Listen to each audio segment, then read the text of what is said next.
Hello বন্ধুরা, এই প্রচন্ড গরমে কাঁচা আম দেখে কি আর থাকা যায় বলুন তো।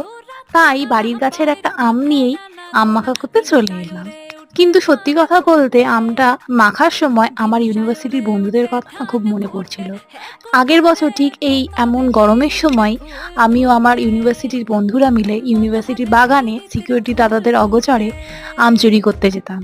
তারপর আর কি সেখান থেকে ২-৩টে আম তুলে এনে ডিপার্টমেন্টে বসে জমিয়ে মাখা হতো।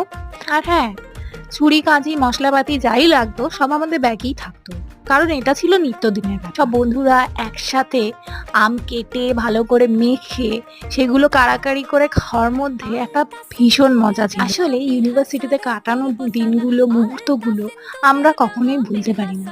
ওগুলো না আমাদের খুব মনের এক মণিকোঠায় রয়ে গেছে। আপনাদেরও এরকম কোনো গল্প থাকলে কমেন্টসে শেয়ার করতে ভুলবেন না। ভিডিওটা ভালো লাগলে লাইক, শেয়ার এন্ড সাবস্ক্রাইব করে দেবেন।